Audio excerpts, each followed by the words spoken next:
Okay, what has episode 7 got for us? Hello and welcome, my name is Tyler Alexander. Thank you for joining me. We are going to be watching The Eye. Now, trigger warning, I do like this show. Why is that a trigger warning, Tyler? Well, yeah, exactly. Just to give you a heads up, don't get too offended. But hey, last episode was not my favourite, which I think actually goes against the grain. I think a lot of people liked last episode. I liked last episode, I just wasn't honestly my favourite. So, let's have a look. Oh, instantly eye-centric, I like it. I don't know, man. You start talking about eyes, instantly think of the old bad boy Daddy Sauron, you know what I mean? Last episode was good, right? It was good. I enjoyed it. Again, not necessarily my favourite episode, but just a little insight into like my own subjective taste. I'm more interested in this and the aftermath of it than the kind of the flash bang. That is not the sound it made. It is not the sound it made. I apologise. Oh god. Mate, your ass is on fire. This looks good, like the smoke along the floor. I love that image. Over here. God, this is just adding to her trauma as well, right? She is... Are you hurt? Compassion, we like it. Stay with me. Yeah, they're all shell-shocked. Fair play to them. Yeah, man, honestly, because the Galadriel we have in this series is so traumatized, so kind of, you know, burned, by her past conflicts with Morgoth, with Sauron. God, this is just gonna... another notch, so to speak. You know, you see it in her glassy-eyed stare of like, oh god, again. And that's why she's so focused. That's why she's so, I cannot stop, right? Because she's at a point where she needs to stop these things from happening. God, he's gone. That's his mate. Oh man, to have that guy nearly die in the fight last episode and then to actually finish him in this, just, do you know what I mean? That's so horrible, and that's such a ballsy move. Well done, show. But yeah, great for Morfydd, like her acting, her glassy-eyed stare. It reflects the idea that she is so traumatized and that, you know, she is so focused and single-minded and aggressive because she's trying to avoid this. This scene here, this scenario, this has happened countless, hundreds of times in her past, and she needs to stop it from happening again and again and again and again. And this is one more time. Oof. It demonstrates how tortured her character is. Just in that one little bit there, you know? I'm like, what, 6 episodes in, you know, making videos of this show, right? I don't know, a lot of the criticism that I come across and the, you know, the vitriolic aggression, I'll be honest with you, and it's just from what I've seen, and I don't think it's everyone that doesn't like the show, by the way, you know? I think people like the show for completely valid reasons as well. But I have come across a lot of people not liking the show because they miss the nuances. Do you know what I mean? Like, they miss nuances in... I mean, I literally had a Twitter interaction with someone, and they used the line that Galadriel says of... I think she's asked, you know, why can't you stop fighting? And she's like, because I cannot stop, or whatever it was. That was her line. And they used that as an example of basic writing in reply to my kind of tweet of, like, there's so much nuance in the show. And I was like, that's such a loaded line. I cannot stop. That's, you know, that tells you so much, so much in that one line. And yeah, it is. It's a simple line, absolutely. But that doesn't mean that it's bad writing or simple writing, right? It can be a simple line and there can be layers to it, right? And there's absolutely layers to that kind of a line. It tells you a lot about Galadriel, a lot of where she's at, a lot of where her headspace is, a lot of where she's come from. And it kind of informs a lot of how she's acting and why she's acting that way. So, sorry, I won't take up too much time just talking about this, but I do think there's so much nuance in this show. And I think, you know, a lot of criticism is from people who, at least from what I've noticed in some of my comments and, you know, some of the interactions online, is people missing that, which is a shame. It's a shame. Lines and dialogue and the script and the writing is used so often that way, and I think sometimes it is mistaken for simplistic writing or bad writing when it's like, no, just, you know, just listen to it and infer and see the nuance, find the nuance there. It is there. Just smell that. Wood smoke. Wood smoke. Lads, turn back now. Oh. I'm so intrigued in this, you know, Gandalf storyline and who it was pursuing them. To the south that could spit fire rock. Oh, Mount Doom. They're that close. A new evil is rising. Hey, find some hills, dig some holes, that's all I'm saying. Ooh, nice. That's a striking image. Oh, is he going to heal it? Hello, he is as well. Again, this tempestuous power, I feel, you know, this uncontrolled power that we keep seeing from him. Just like I don't know, step back. Yeah. There you go, and he's still not competent, he's still not learned. But he's trying, and you can see the empathy just in the way that he kind of touched the tree at the beginning and was kind of almost caressing it like, I want to heal you. Look at him, so confused. He wants to help, but he doesn't know how. Oof, hello. Tell me, why should we trust any elf? You should not. But you can trust me, for I am no common elf, but Elrond half-elven. Little bit of ego, but he's fine. I think he's earned it. That which they cannot see in themselves. It is why I stand before you now alone. Nice. Do you know what? Pause. It's nice because I did say, you know, when we had the whole Mithril story and all the Gil-galad kind of, you know, coming out and being like, this is what we need. And again, I think a lot of criticism in those moments has been some people taking it as rote, right? And it's like, the show's telling me this, so it must be true. And it's like, no.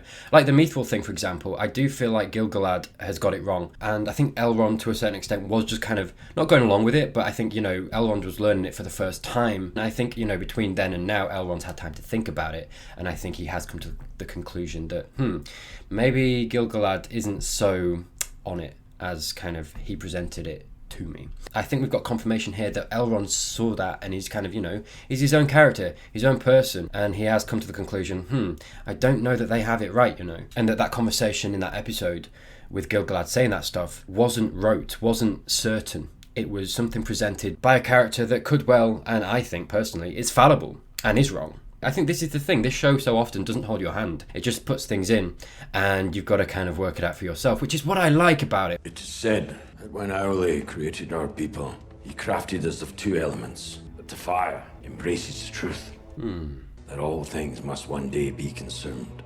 Father, I will not risk dwarven lives to help the elves cheat death. Father! Oh, Durin. You expect me to swat his hand away because you're afraid of a rockfall? I love him so much. The fate of the elves was decided many ages ago by minds much wiser, much farther seeing than our own. Yeah, I do get the king's point of view from this though, and that's what makes good writing, right? Pause. Because if in any given situation, you know, both parties, you can understand both parties to, you know, to a certain extent. Good writing, man. Do you know what I mean? Because it gets you on both sides of that argument, and you can kind of, you know, depending on how you're feeling and depending on where you're at, you can kind of choose which side, because they are both compelling. The king here is like, yeah, look, at the end of the day, we're talking about the elves' mortality. I don't have a hand in that. You know, those are powers high above me. He did just reference Aule and, you know, the creation of the dwarves and their roots and where they come from. He then went in to talk about higher powers and, like, I can't do anything about this. Like, I've got to look after my people, you know. I am a citizen of this Middle Earth ruling over the dwarves, and that is my jurisdiction. And the mortality of the elves is above me. So it's like, you can understand that, but then obviously, you know, in the show, we have been following Durin and Elrond, and I feel, I said this last episode, one of my favourite, if not my favourite part of this show, because, you know, when they're together, I'm just happy. And, you know, they make me laugh, and it's just so nice to see, so nice to watch, you know.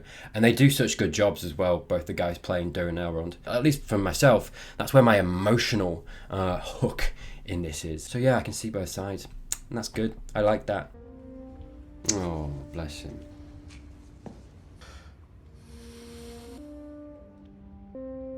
Like, bad acting, come on. You know, these guys are communicating, and it's, by the way, we've seen this isn't just the only example of this. You see it, I think, in the first episode as well. There's a scene in there where, like, they communicate with no dialogue. You can't have a scene where two characters in a show communicate just by looks and expressions without good acting. You can't. You know what I mean? Like, people cite bad acting in this show all the time. I honestly don't think some people know what good acting is. I'll be honest with you. I know that's a hot take. I know a lot of people are going to be mad at me for that. Hey, it is what it is. We do not say goodbye. Oh, Durin. We say no I'm more. out of here. Oh, they're so precious, aren't they? This is the thing, this show does characters so well. Do you know what I mean? It takes the time. This is a slow scene, and it's a slow show. It is, and I think that's why some people don't like it. Absolutely fine, absolutely fine. Everyone's, you know, everyone likes their own thing. And he gave them Mithril back as well. But they take their time with these moments to flesh out these characters and make you care about them. Hey, I tell you what, mate. That is skill. That. Oh, hang on. Is he going to heal it? Oh. Interesting. So what is at play here? I'm still not convinced that it's as basic as what Gil-galad was saying. Something's going on here. Ooh, what an image. Hello, Mount Doom. Put steel down their throats. It is over. Not for me. You must. There you go. Again, the show putting Galadriel, pause, in these positions where she's having to pull other people back. I think that's so important. It's absolutely on purpose, considering where she is in the show and what's been done with her character in the show as well, right? You know, this fight that she's on, that she can't stop from, I cannot stop. And she's constantly, Halbrand, now Theo, she's constantly being the one put in the place where she has to pull him back, and that's so important. We must. Yeah, there you go, and she's realising as well. What are you so bothered about? It isn't your fault.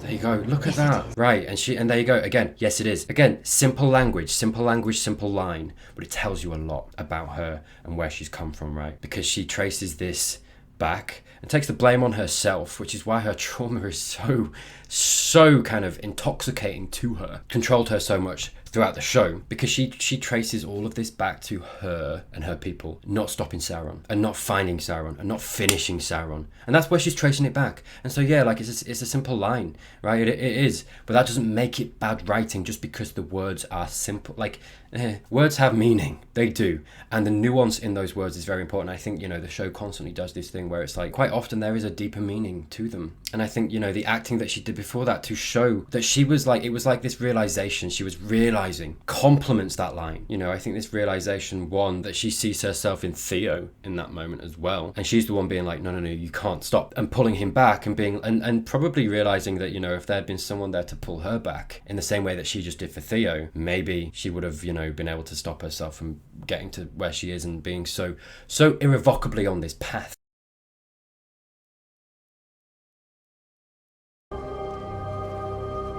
Where is my son? Yeah, nice bit of acting from him too.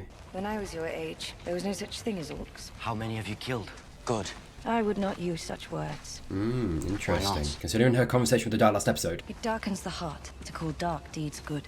It gives place for evil to thrive inside us. Every war is fought both without and within. Yeah, a little bit of self-reflection here from her. Of that every soldier must be mindful. Yeah. Even I.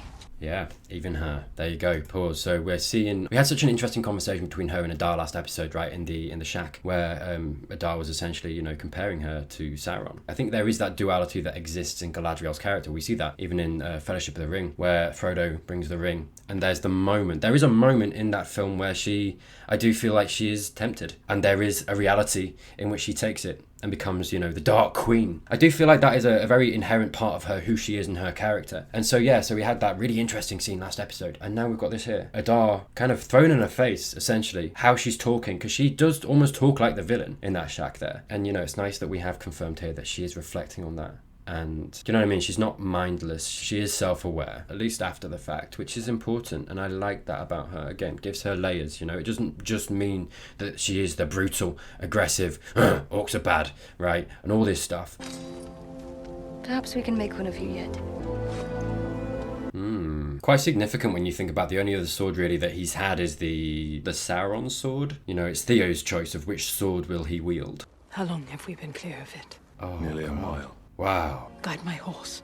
Bless her. You'll find the big folk settlements on the far side. The people there can help you find your stars. Nice. A rare bit of compassion from him. Yeah, there it is. The intent was there. And over time...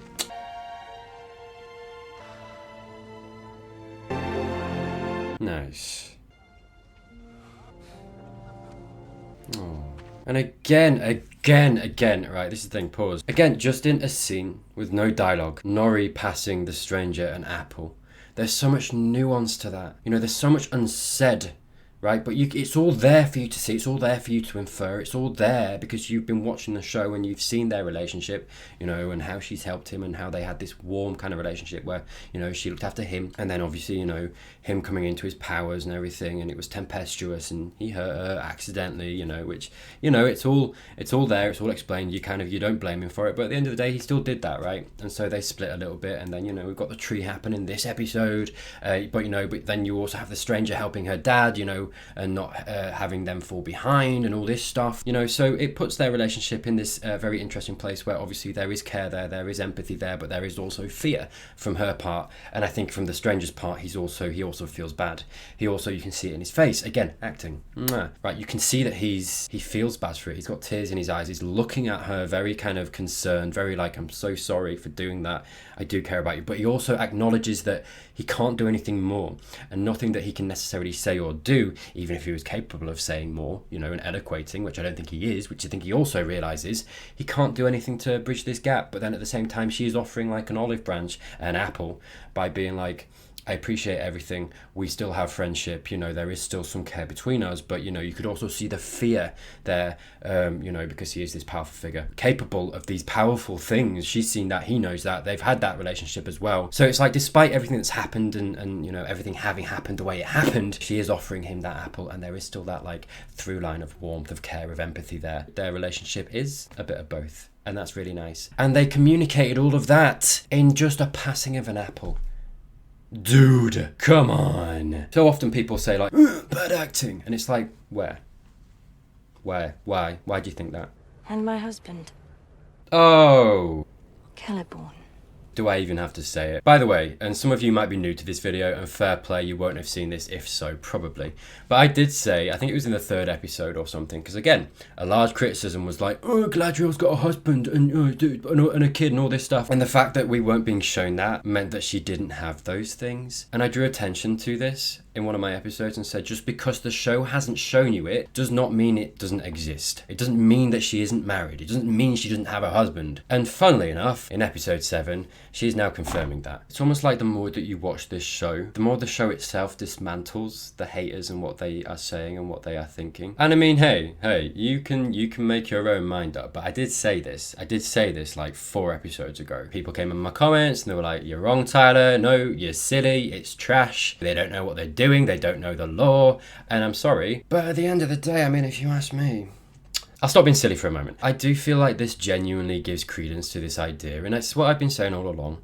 That, you know, just because the show presents something or doesn't present something doesn't mean it is to be taken as rote, doesn't mean that this thing that is, you know, in the lore isn't present there in the background, right? Galadriel is her own character. She's powerful. She's one of the oldest elves alive, right? She's Galadriel, you know? And are we supposed to assume that she doesn't have her own autonomy, her own life, her own inner power, apart from her husband? Of course she does. She's Galadriel, right? For me, little bits like this just shut the haters up. When he went to it, I chided him. I never saw him again after that. Ouch. Seeding the way, paving the way, perhaps for Celeborn later. See, I should say at this point, by the way, that I don't necessarily categorise those that dislike the show with those that hate the show. I do see them as separate categories. So if you dislike the show and you're kind of sat there like, dude, I haven't said anything. It's like, I'm not talking about you. I'm not talking about you at all. Don't worry. It isn't your fault.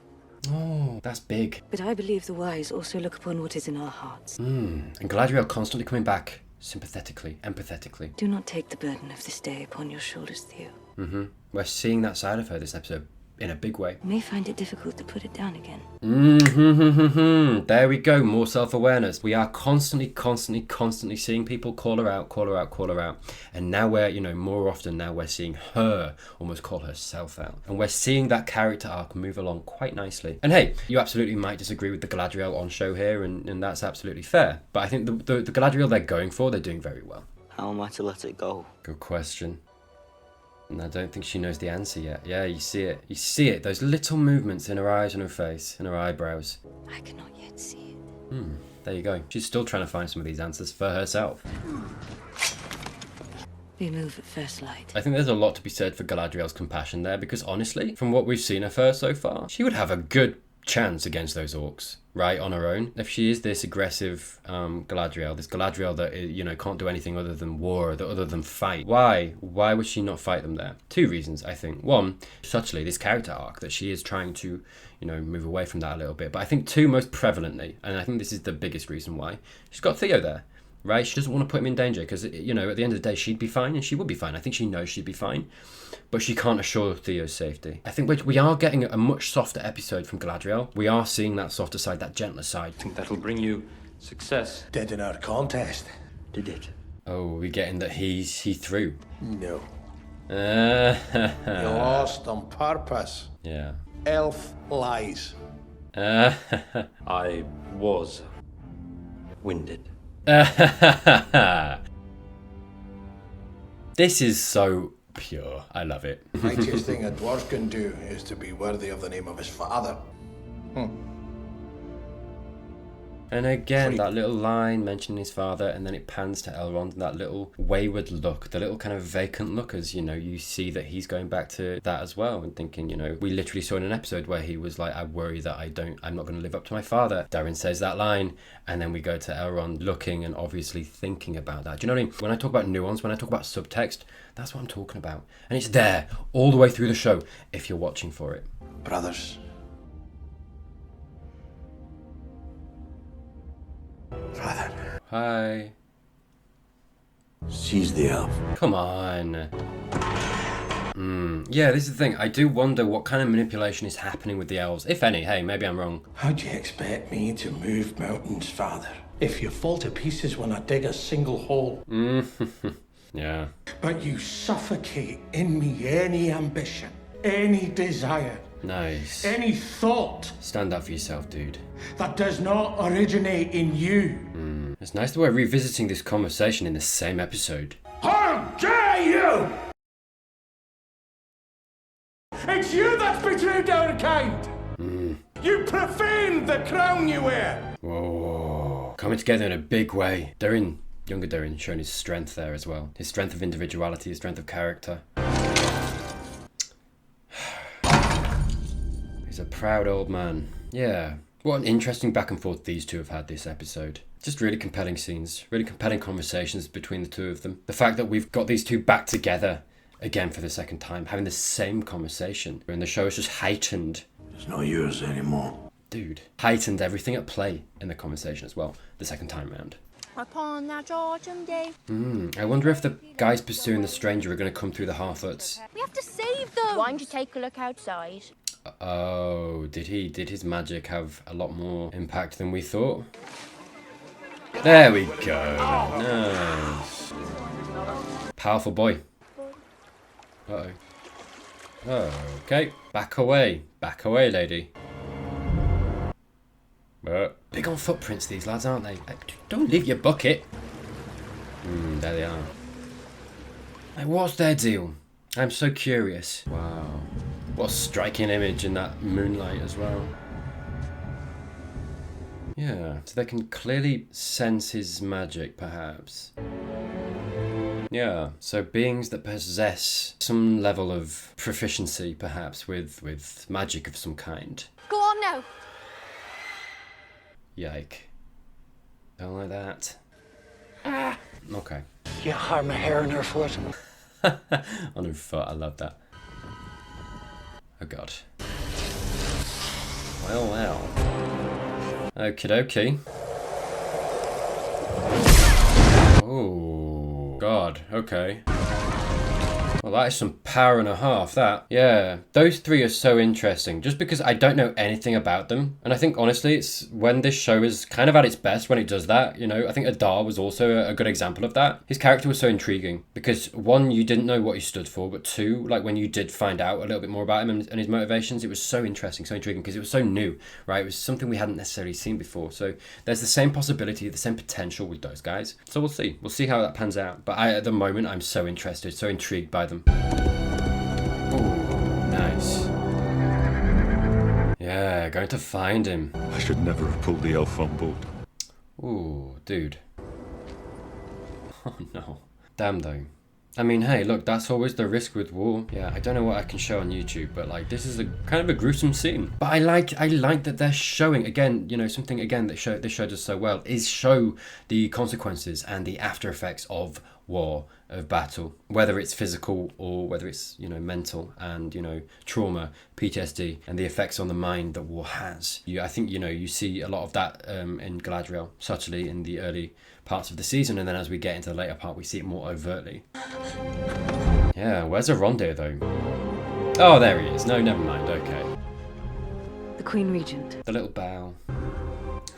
Oh man. What if the Southlanders? One garrison will remain behind. Well, that's something. Yeah, I do like that this show, I do like that this show constantly paints war as this bad thing. I do think that's so Tolkien. You know, a big through line in Tolkien's work is this onset of industry and the killing of all things green, you know, trees and the wildlands, the countryside, right?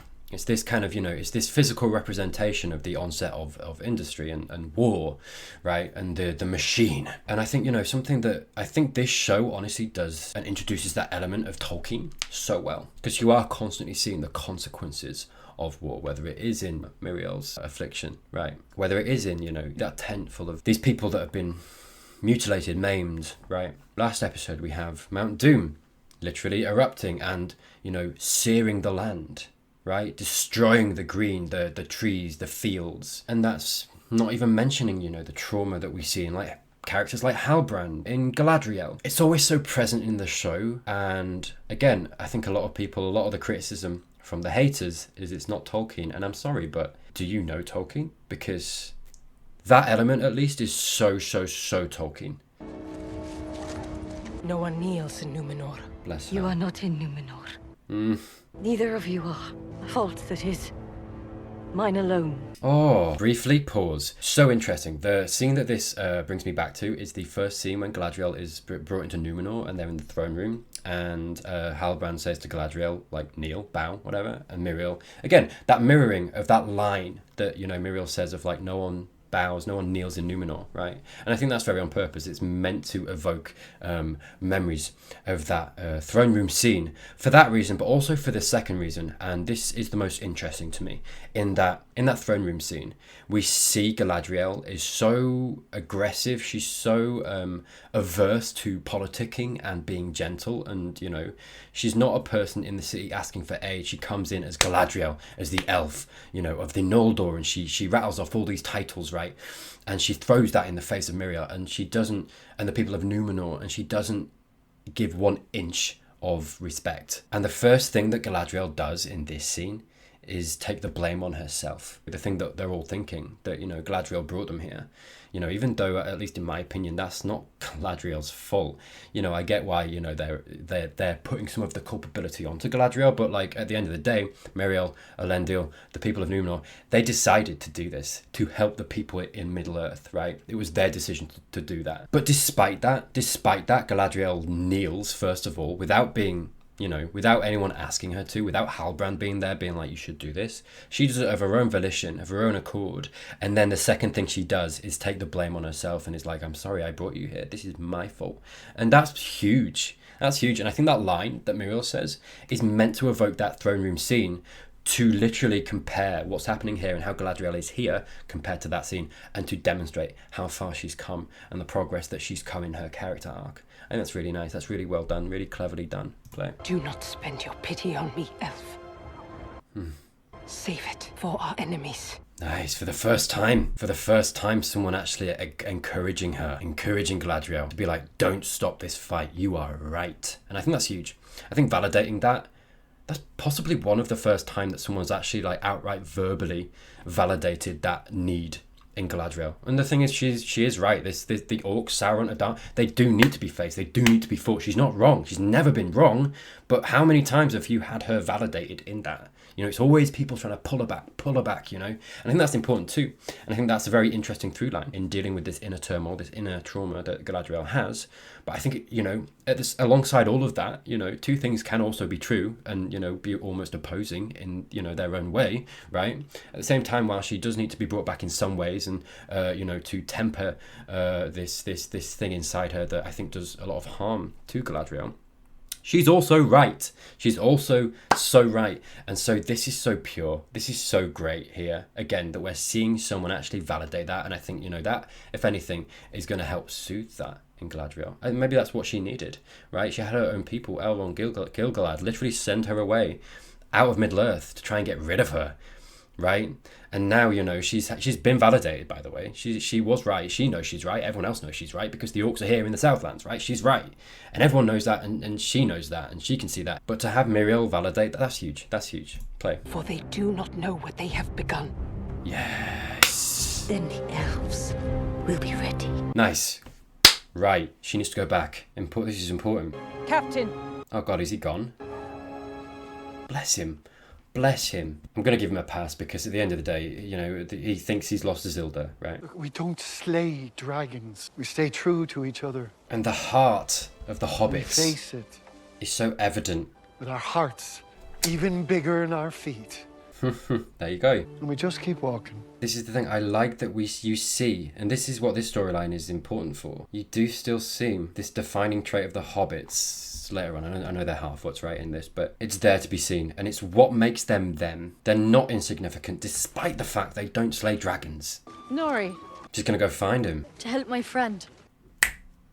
And again, the double whammy. Pause. The double whammy of that speech and this representation of what makes the Harfoots, the hobbits, them, right, as a race, right, this heart. And then, you know, you've got against that Nori embodying the Bilbo, the Frodo, and breaking away and demonstrating that heart in a way that's not so hobbity, not so Harfooty. They very much stick with your own people, but then there is that element in their ancestry. Well, maybe one of the first times, I guess, you know, we see later on Bilbo and Frodo going away and doing the right thing. Really nice, really nice. The double whammy there of like the representation of what the Harfoots are and what they become later in the Hobbits, and you know the what we know, you know, as the audience. In this one scene, they've so kind of nicely demonstrated all of the defining traits of what makes the Harfoots and the Hobbits later down the line. She won't be alone. Sam!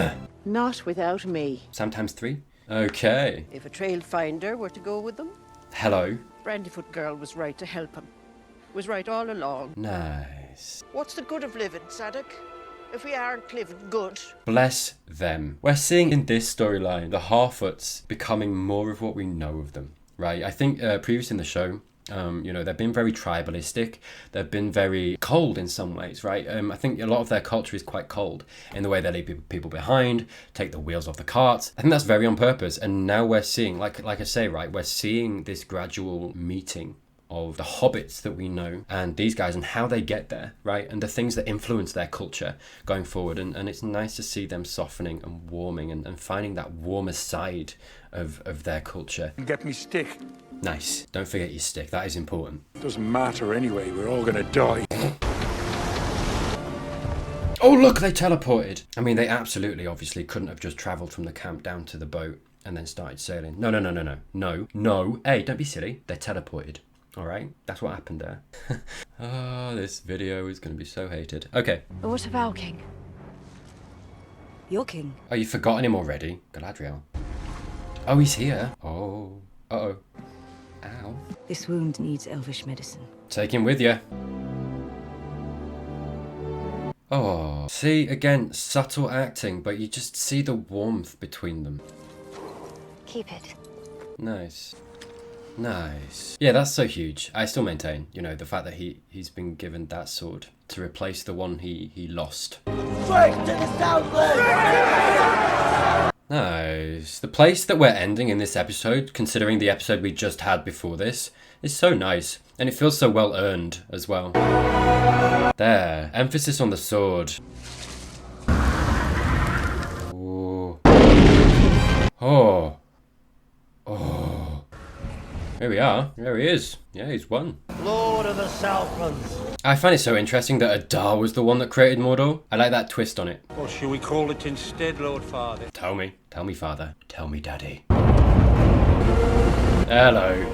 Yes. That's cool, though. Yeah, I do love that they've, you know, at some point, obviously, Sauron's going to come in and take it for himself, right? And hey, look, another slow episode. I think a return to the slow pacing that we've had for, you know, the first 5 episodes. I think, you know, there was a culmination last episode in what happened. And I think that is kind of what a lot of people liked for it. You know, a lot of people that had been watching and that maybe hadn't warmed so much to the season, to the series, liked about it because it paid off a lot of things. But I think the reason that they could pay it off last episode was because they, you know, put in the work to build that up and to maneuver all of these pawns, these pieces into the places that they had to be to get there. Yeah, interested to find out what we're gonna do and where we're gonna go in the final episode, because I don't know, it feels to me like there should be like another 3 episodes. I don't feel like we're building up to a finale. That's what I'd say. I'm not gonna comment too much on that because I think, you know, at the end of the day, I'm gonna reserve judgment, watch next episode next week, and I'll comment on it there. I'm not hiding that I like the series and what I've seen so far. I do feel like, you know, there's been a lot of kind of slow pacing, character build up, a lot of nuance, a lot of you know, things, subtext below the surface, which I think, you know, that's something that I enjoy. from my TV. It just is. And, you know, look, at the end of the day, you know, if you don't like it for that, then you're absolutely right. Genuinely, I think, you know, I do categorize those that dislike the show and those that kind of vitriolically hate the show as two separate things, to be honest. You know, I don't have anything against anyone who doesn't like the show. I think, you know, tastes are different, subjectivity is what it is, and that's what art is supposed to be. I don't know. I think the vitriolic hate and this idea that this show isn't Tolkien, you know, I'm going to be the first to say that this is an adaptation of Tolkien, right? I don't think it's necessarily ever going to touch the heights of, and the very specific melody, I should say, that Tolkien got. I don't think Peter Jackson's trilogy hit that perfectly either. You know, at the end of the day, we hold that up aloft, and I enjoyed those films a lot, right, as well, but we hold those aloft, and, you know, let's not forget that the Tolkien estate didn't sign off on those either. So, you know, it is what it is. I like what the show's doing. I think a lot of the criticisms are either missing a lot or are a little bit silly. So yeah, I've been a bit sillier this episode, so forgive me, or don't. That's absolutely fine as well. But that's what I think. That's my take. And at the end of the day, I hope you've enjoyed the video. If you did, and you're new to the channel, you're not subscribed, have a little bit of a scroll down, see if that button is clicked. Hey, consider doing that. That would be great. Thanks, mate. Tick that notification button as well, and we will be back next week with the final episode of Rings of Power. Also, my commentary of the extended version of The Two Towers coming this week as well. So, yeah, get down there, drop a sub, mate, and you will not miss it. So, thank you for joining me. Thank you, as always, to my patrons, lovely, lovely people. And as for the rest of you, thanks again, and I'll see you soon.